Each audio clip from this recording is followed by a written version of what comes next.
It's been 5 days since our child was born. My husband appeared without any notice and shoved divorce papers in my face. If you get too cocky just because you had a kid, I'll divorce you right away.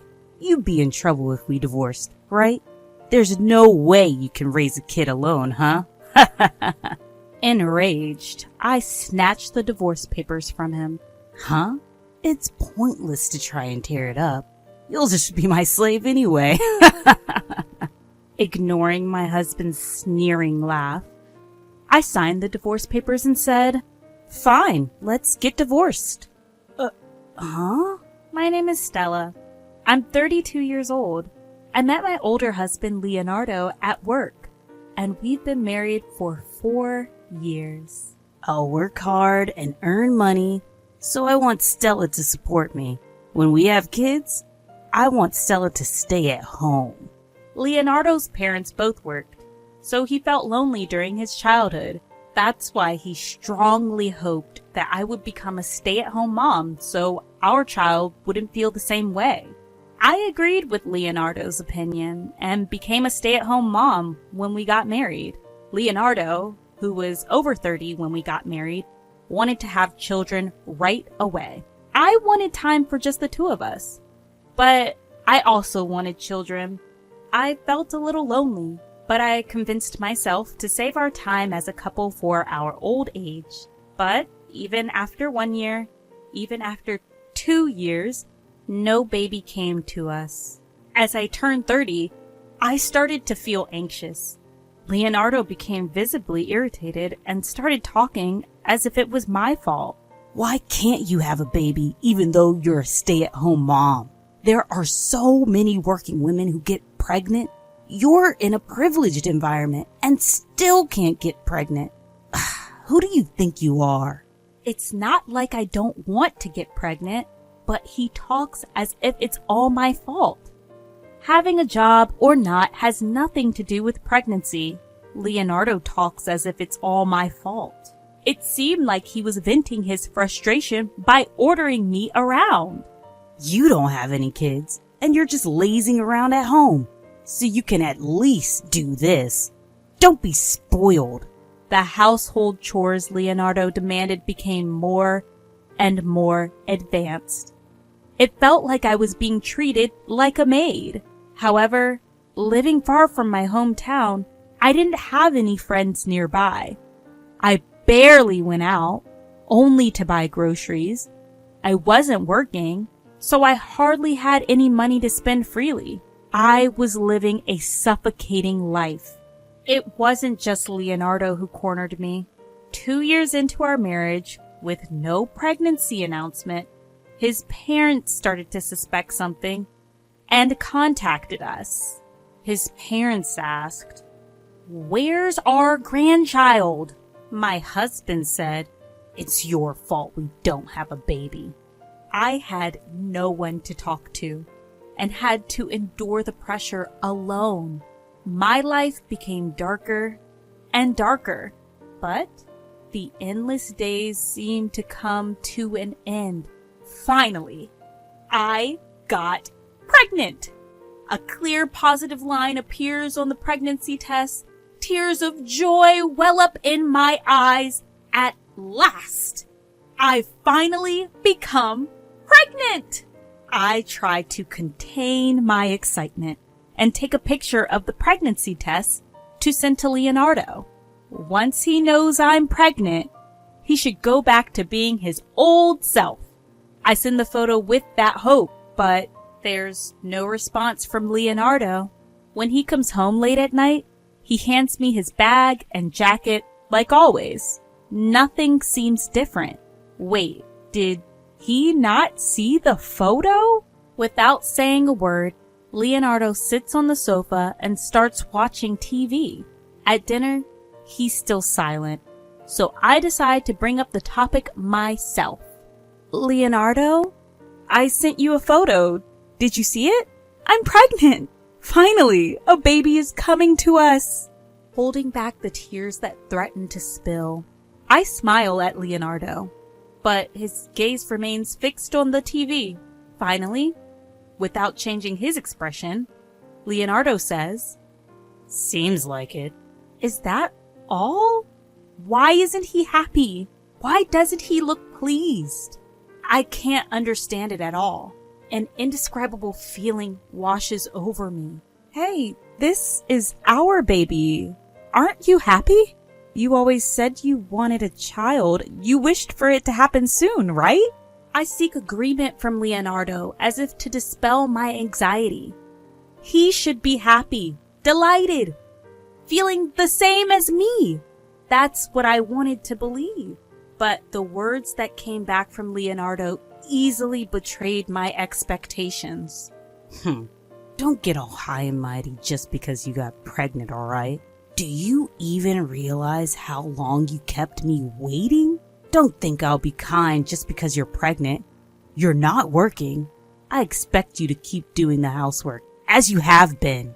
I never thought of slacking off on housework or expecting kindness. All I want is a single "I'm happy" from Leonardo. My tears of joy from just a moment ago have turned into tears of sadness. Without paying any attention to me, Leonardo heads to the bedroom without saying a word. Why couldn't he be happy for me? He said he wanted a child so badly. At the obstetrician's office, I found out I was pregnant with twins, but Leonardo doesn't show any sign of happiness. Maybe it doesn't feel real yet since my belly isn't getting big. I'm sure he'll gradually realize it as my belly grows. That's what I decided to believe. A few weeks pass and morning sickness starts, along with constant drowsiness. Even in this state, Leonardo doesn't show concern for my health or help with housework. During a checkup, I'm faced with a shocking truth. You're at risk for a miscarriage. Please try to rest as much as possible. Hearing the word miscarriage makes everything go dark. But knowing there's still a chance for the babies, I take a deep breath. The doctor's instruction is bed rest at home. I need Leonardo's help. I contact him right away, but just like when I told him about the pregnancy, there's no response. I tell Leonardo about the checkup when he gets home, but his attitude doesn't change. After struggling for a few days, I decide to go back to my parents' house early. That night, Leonardo throws these words at me. Don't laze around too much at your parents and gain weight, okay? And remember, you're taking care of the house when you get back. Be careful not to slack off too much. On the day I go back home, even though we won't see each other for a while, Leonardo leaves the house in the morning. With my parents' help, I get through my time at home, and after several checkups, I'm told there's no more concern. That's the only saving grace. When I contact Leonardo to tell him about the checkup, he picks up the phone and tells me in an annoyed voice, "Oh, that's good. Well, bye." Just before he hangs up, I hear a woman's voice on the other end of the phone. "Leonardo, who are you talking to?" It didn't sound like a misunderstanding. The person on the other end was clearly calling Leonardo's name. I had a feeling that Leonardo didn't love me anymore. I didn't want to admit it, but after hearing that woman's voice, I couldn't deny it any longer. Now, Leonardo's cold attitude makes sense. As I rubbed my growing belly, I made a decision. I'll divorce him and raise these twins by myself. Having been cooped up at home for about 2 months, I decided to go for a walk. It was a warm, sunny day, and the fresh green leaves were dazzling. Just then, I was suddenly called from behind. It was my childhood friend, Jameson, who had called out to me. We hadn't seen each other in years, and he happily invited me for tea. After reminiscing about old times, we shared updates on our lives. Jameson had become a lawyer and had just opened a small office. Hearing his profession, I had an idea. Speaking of which, In cases of infidelity, you can claim compensation, right? I accidentally let that slip, and Jameson's expression turned serious. What's wrong? If you have any concerns, I'll listen. Before I knew it, I was revealing my inner thoughts, which I couldn't tell anyone. The struggle to get pregnant, my husband's indifference, and even him enjoying time with his mistress. As I talked, I realized I was tearing up. It must have been tough. At Jameson's words, the tension inside me snapped. Even though I'm not young anymore, I broke down crying without caring about others' eyes. Calm down. It's okay. I'll help you. Jameson desperately comforted me. First, let's gather evidence. You can't fight without proof of infidelity. Evidence? Anything. Just gather physical evidence. But can I do it? Should I introduce you to a private detective agency I'm acquainted with? They're experienced in gathering evidence for divorce cases, so it'll be fine. Thank you. That would be helpful. After that, I followed Jameson's advice and hired a private detective to gather evidence of Leonardo's infidelity. According to the detective agency, Leonardo had been inviting his mistress to our home and practically living with her while I was away visiting my parents. The mistress was a third-year newcomer at the same company Leonardo and I worked at. Everyone at the company knew that Leonardo was married, as I used to work there too. It seemed that the mistress was having a relationship with him, knowing he was married, and their affair had been going on for 2 years. It was around the time Leonardo became frustrated that we couldn't have a child. He blamed me for not being able to have a child, treated me like a maid, and was indifferent even after I became pregnant. I had many worries because it was my first time, but he was cheating with another woman outside. Learning the truth, I trembled with anger. So this was why he didn't rejoice when I became pregnant. While I was suffering and in pain, he was enjoying himself. Just divorcing him wouldn't be enough. I will definitely make him pay.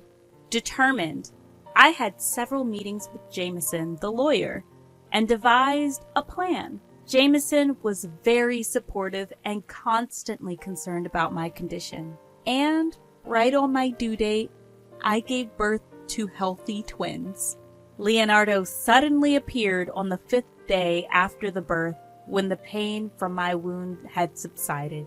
Hey, long time no see. You got to stay in the hospital for 9 days, huh? What a luxury. It's not like you gave birth by yourself.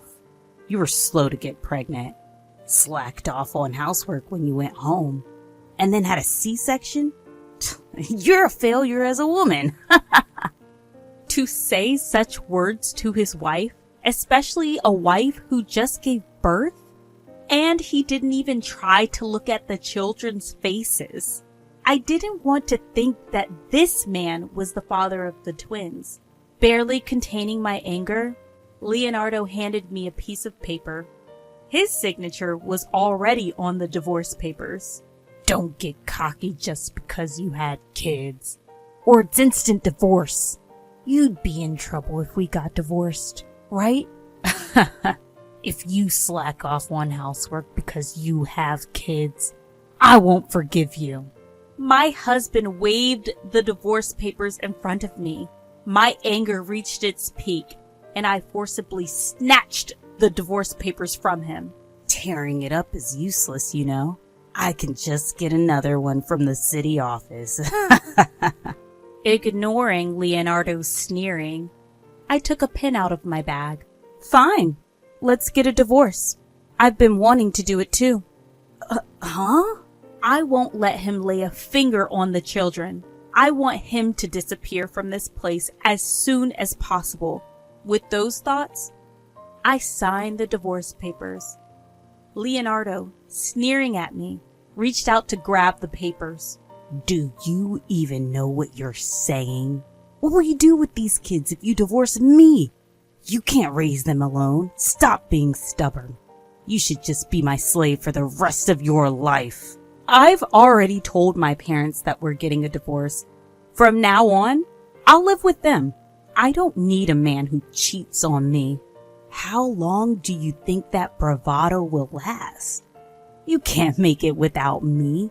You'll regret it when it's too late. That's when Jameson's voice was heard. Excuse me, my name is Mr. Wood, and I'm Stella's lawyer. If you don't let go now, I'll call someone. Surprised by the sudden appearance of the lawyer, Leonardo immediately let go of the papers. Who are you?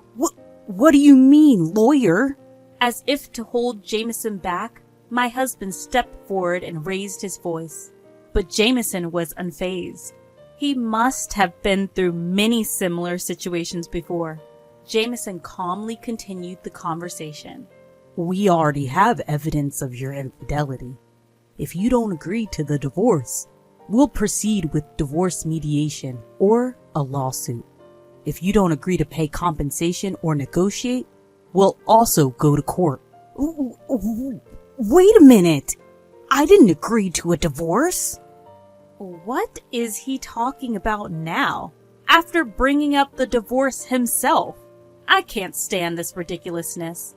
While Jameson was persuading Leonardo, I handed the signed divorce papers to Jameson.